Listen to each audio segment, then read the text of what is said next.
Literally every movie that I think of from when we were kids is really why we all turned out how we turned out. Just think about it. Friday.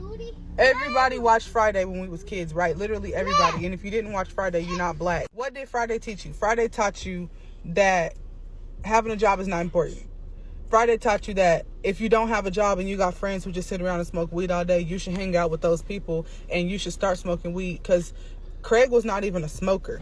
His friend was strung out. You can be strung out on weed. Friday taught us that at a very young age. I was literally earlier than elementary when that movie came out, and it literally taught me what it looked like to be a bum. Craig was the friend who had potential, but potential ain't nothing when years after you start smoking weed, you still just living with your cousin, y'all got a small apartment, and y'all literally have to have parties in order to pay your rent. Like, even if somebody did come and rob you, you had no life savings, you didn't have nothing to be able to pay your rent. And then when you think about loving basketball teaches you that you don't know your worth unless you have a man. Literally that whole movie, if you go back and rewatch that whole movie, the mother of Quincy, she was being cheated on, but he was buying her lavish things and everything that she wanted, so she stayed with him.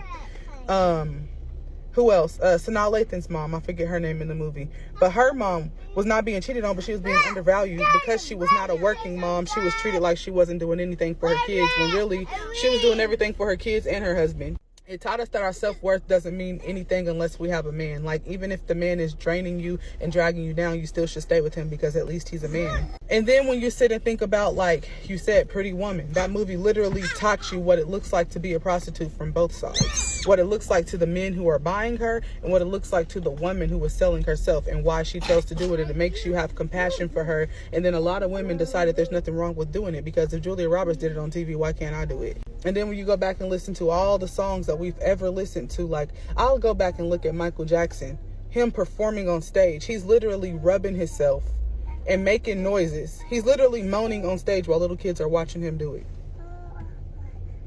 You can have a problem with what I said if you want to, because I had to block a lot of moonwalkers. That's Michael Jackson's new fans' names, the people who were born way after he died. Anyways, he got a lot of moonwalkers on here who will get mad at me for that, but he literally, even though he set the tone for a lot of artists, he set the tone for a lot of secular artists to just sing a lot of people to hell. That's what he did. And outside of that, the things that he was doing outside of singing, that he literally should have been in jail for. R. Kelly. I love R. Kelly.